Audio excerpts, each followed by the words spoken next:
wanted to welcome you.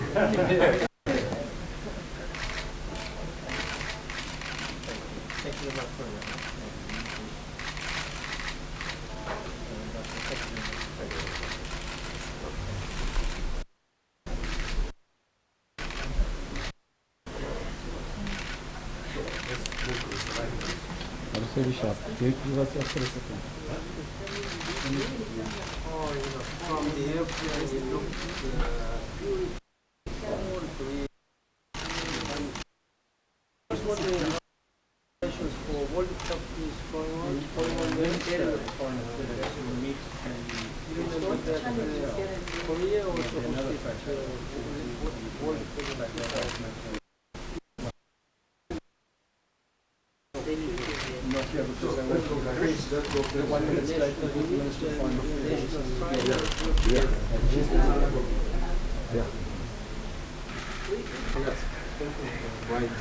Right.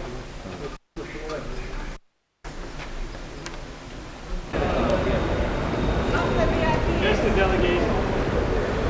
Delegation, VIP in 2 minutes.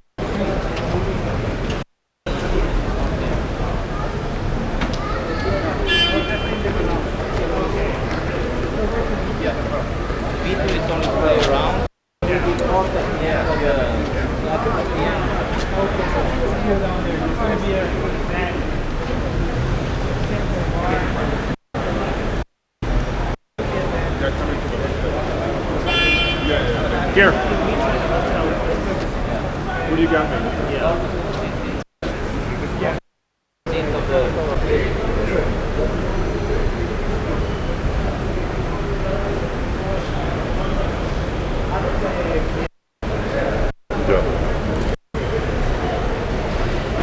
I'll find out from this other lady.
Yes, I'm studying.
Good morning, Your Excellency, UN Secretary General Ban Ki-moon,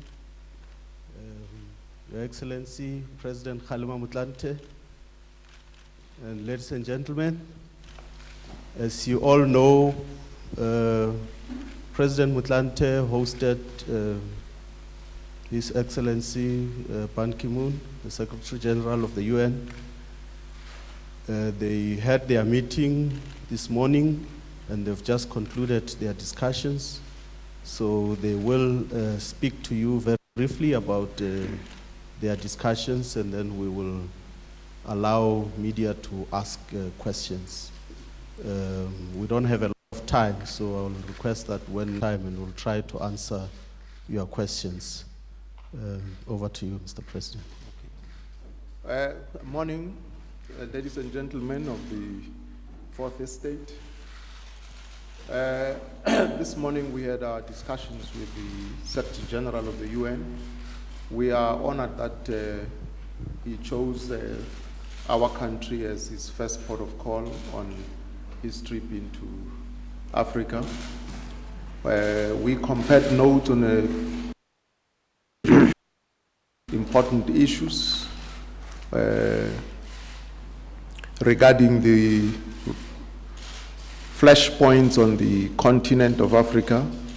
We compared notes with regards to the humanitarian and peace efforts in the DRC, the Zimbabwean, the political developments, the Sudan, Burundi, and of course, closer home, we also spoke about the role that South Africa plays with regard to important matters such as climate change, the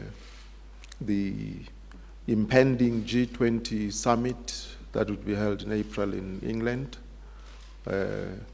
We also had discussions about our responsibility of hosting the 2010 FIFA Cup finals, and that the UN has an opportunity to make a contribution, particularly with regards to the transport issues relating to the emissions efforts.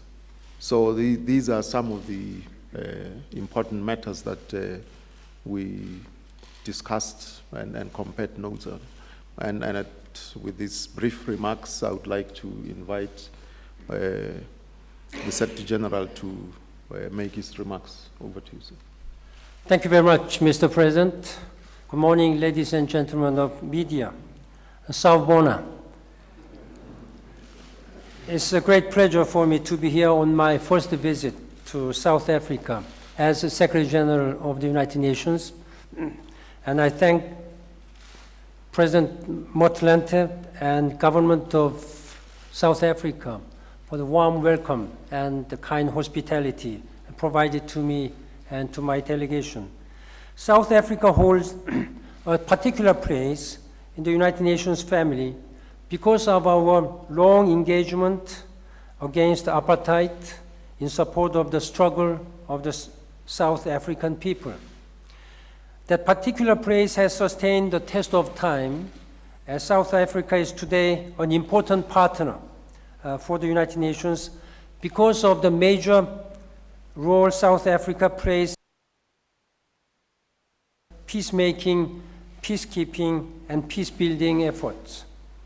It is facilitating the peace process in Burundi and mediating in Zimbabwe. It is contributing more than 2,000 troops to United Nations peacekeeping forces in Congo, Sudan, and Nepal, and it has paid a heavy price for that commitment. These are some of the subjects I discussed a few minutes ago with President Motlanthe and other cabinet ministers, including Foreign Minister and Environment Minister and the Finance Ministers. We have just held a very fruitful and constructive meeting. On Zimbabwe, I welcomed the inauguration of the new government of national unity. The partnership between Zimbabwean parties will need to be nurtured. Although the United Nations has no direct mandate to help implement the agreement between the parties, we are ready to ensure that the enormous challenges confronting the Zimbabwean people are effectively addressed. That said, I remain concerned about reports of arrests and detention of opposition activists and human rights defenders. I hope that these people will be freed as soon as possible. Also, in the face of the rapid deterioration of the humanitarian situation in Zimbabwe, especially the current cholera epidemic, the UN will do all possible efforts to increase its support to Zimbabwe, including for nationally owned stabilization and recovery programs. My Assistant Secretary General for Humanitarian Affairs, Catherine Bragg, is currently in Zimbabwe. She will recommend how the international community can step up its humanitarian efforts in the country. On the DRC, I commended the role of South African peacekeepers in saving daily lives of Congolese civilians under extremely difficult circumstances. As the Secretary General of the United Nations, I hope we can count on South Africa's continued and significant support to reform the Congolese security sector. We also discussed with the President South Africa's key role as economic powerhouse with by far the largest, strongest, and most diversified economy on the continent. We discussed the forthcoming G20 meeting in April, where South Africa's president will be once again the only African leader in attendance and an effective voice for the millions of voiceless and most vulnerable. I'm here in South Africa to concretely reach out to countries that have a potential leadership in confronting global challenges. One such challenge is climate change. While South Africa has been an effective advocate on behalf of the G77, much of Africa has not benefited from the current international climate change regime. It is time to change that. Africa must help shape the Copenhagen deal in a way that benefits the interest of the continent and its citizens. South Africa has shown commendable leadership and can do more. As to issues specific to the country, I stressed to President Motlanthe my appreciation for the fact that South Africa has made remarkable strides in consolidating democracy since the end of apartheid. It has built solid and reliable democratic institutions. The forthcoming elections present the historic opportunity to showcase South Africa to the region and the world as a country that is capable of effecting peaceful democratic change.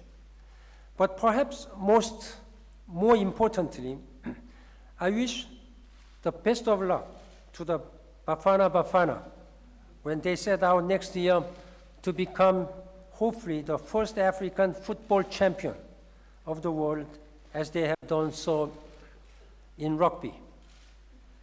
And while our United Nations teams might be able to compete on other fields, we cannot claim to have Benny McCarthy or Stephen Pima on our side. We will contribute instead in our own way to the success of the next World Cup through a joint project of the Global Environment Facility supported by the United Nations Development Programme and environment agencies. We will spend $11 million to upgrade the South African public transport system ahead of the 2010 World Cup. The project's environment objectives is to reduce greenhouse gases from urban transportation in South African cities for the World Cup and beyond. Thank you very much, and Gyabonga.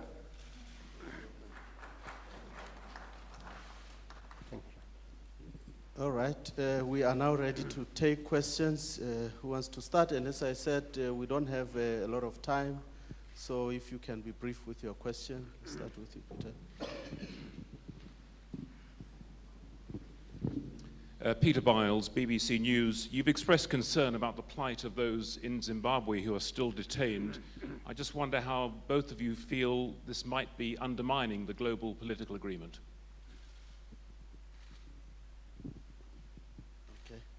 I discussed this matter with President Mugabe when I met him in Addis Ababa during African Union summit meeting. I urged him and also appealed to President Mugabe, while I would support and welcome the launching of a unity government, it would be appropriate and it would be a welcome gesture for leader of Zimbabwe to embrace parts of opinions and leaders in the country, releasing all these detained people. And I hope that listen to the expectation of international community by releasing them all as soon as possible.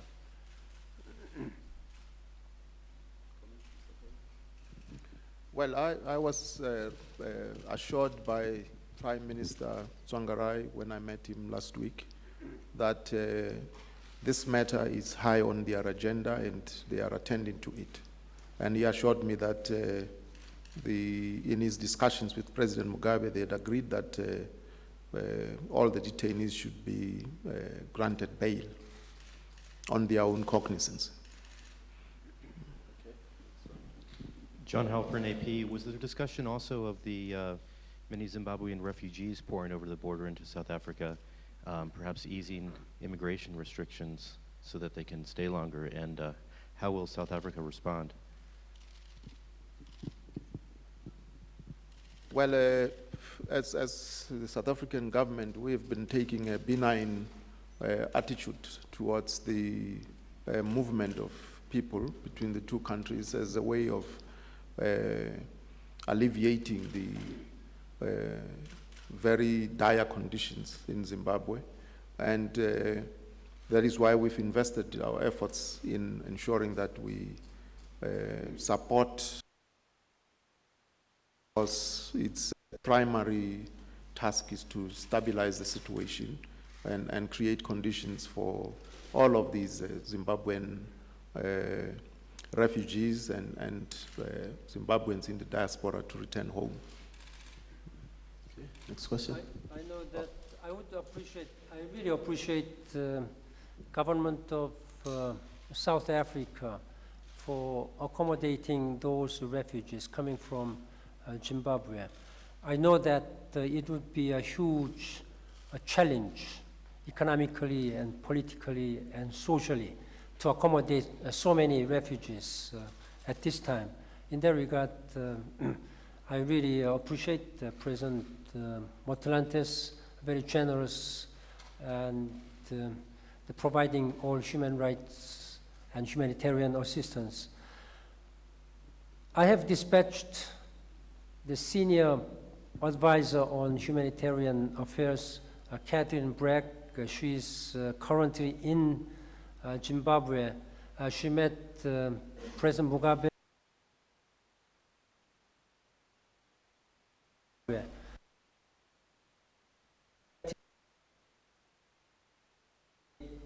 and better mobilize humanitarian assistance to Zimbabwean people. I discussed this matter also with the President Mugabe in Addis Ababa last month. He was open-minded to the United Nations and international community's assistance on humanitarian grounds. I think that is the right thing to do for him as well as for international community. I will receive a report from Catherine Bragg on her recommendation how we can mobilize more humanitarian assistance, including these refugee issues. At the same time, I would count on the continuing support and assistance by the South African government and people for them. I'm Ido Lokota from Sowetan.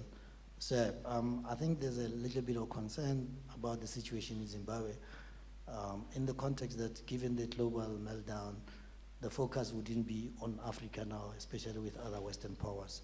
But there is a concern that the situation as it is, maybe there could be such a situation where the whole government of unity fails. What do you think should happen? Because, for example, there's a need for economic assistance, not even humanitarian, but economic. What do you think the world should do? What should happen? I think two tracks should proceed in parallel. On the part of Zimbabwean government and leadership, particularly President Mugabe, they should carry out and implement this September 15th power sharing agreement to its sincere and fullest way. That's the way to meet the expectation of international community, to meet and uphold the aspiration of Zimbabwean people. The economic situation is very dire, and humanitarian situation is also very worrisome, and there is cholera epidemics, which has cost thousands of lives. There are, according to WHO report, there are more than 83,000 people who are sick, and more than 3,000 people have been killed. Those are very serious issues. President Mugabe should promote national reconciliation, at the same time promote all this economic cooperation. International community, led by the United Nations, stands ready to provide the necessary assistance. humanitarian assistance and promotion of human rights, and providing all necessary medical and sanitation support to Zimbabwean people. But all these efforts would be better mobilized, would get the stronger and more support from international community if we can see the progress in political and national reconciliation in there. The releasing of political prisoners will be important and desirable, not only on the humanitarian and human rights ground, but also on the national reconciliation process. In fact, the SADC Ministers of Finance are meeting in Cape Town to develop a response to the request from the Zimbabwean Inclusive Government for immediate assistance, and that would serve as a basis for also approaching the international community for more assistance with regards to particularly the efforts in the agricultural sector of Zimbabwe. Okay, let's take the next question. We had some informal brief discussions with the Secretary General this morning on the kind of history of animosity between the two governments in the Congo and also with Rwanda. Specifically, what is your country going to do to try to improve those relations?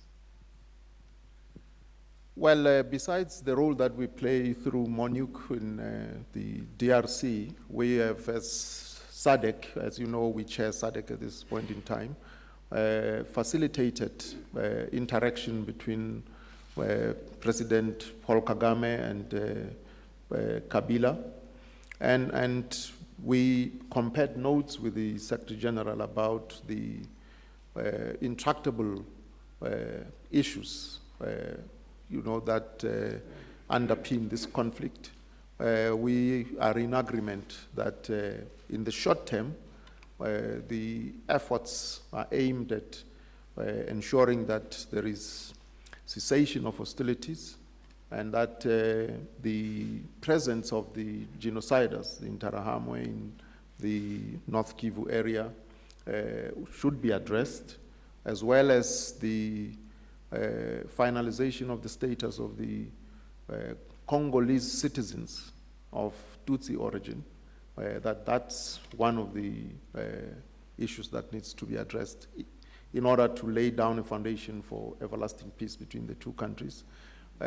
Hopefully to result in the creation of a free trade zone to enable both countries to share in the natural resources. Let's take the last question. President Omar al-Bashir's story with the International Criminal Court. Thank you. Well, the AU position with regards to that matter is very clear, that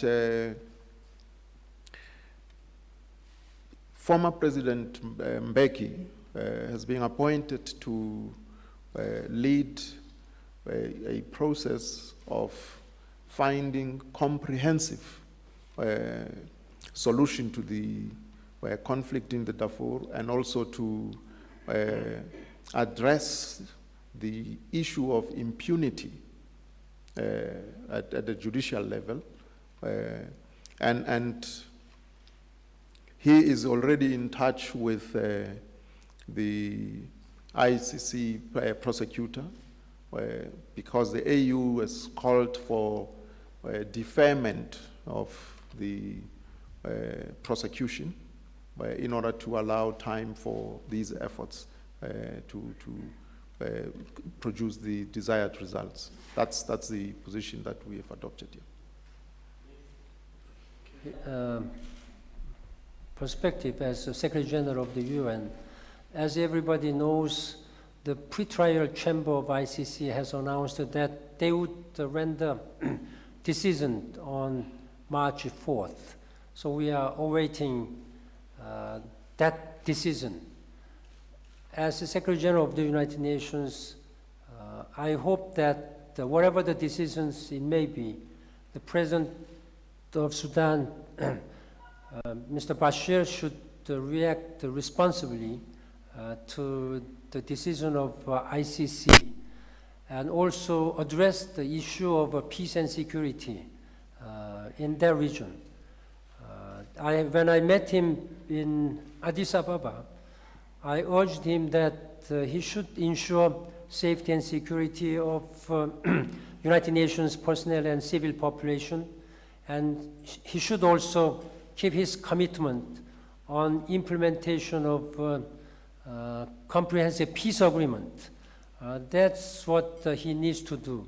I'm aware of the position of African Union for the deferment of this ICC decision, but that is something which the Security Council should decide. For that possible, the Sudanese government and President Bashir should take also necessary judiciary measures which can satisfy the Article 16 requirement of Rome Statute. Thank you very much. Thank you. Security of United Nations personnel and civil population, and he should also keep his commitment on implementation of comprehensive peace agreement. That's what he needs to do. I'm aware of the position of African Union for the deferment of this ICC decision, but that is something which the Security Council should decide. For that possible, the Sudanese government and President Bashir should take also necessary judiciary measures which can satisfy the Article 16 requirement of Rome Statute. Thank you very much. Thank you. That was the last. Sir, do you very quickly then just. Thank you. Sorry. No. Please, I recognized you. Patient Kachungunu from RTGA. DC in keeping peace and stability. I'm going to meet with President Kabila, bring this process of sexual crimes perpetrated against dictating role and leadership role of South African government, and count on such a continued support, including the support of soldiers, peacekeeping soldiers to Congo. Okay, thank you very much, Mr. Gentleman. There's no time left. No. Thank you. Thank you, Excellencies.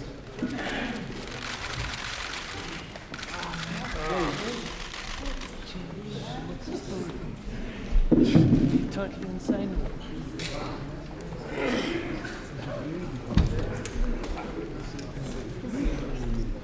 Listen.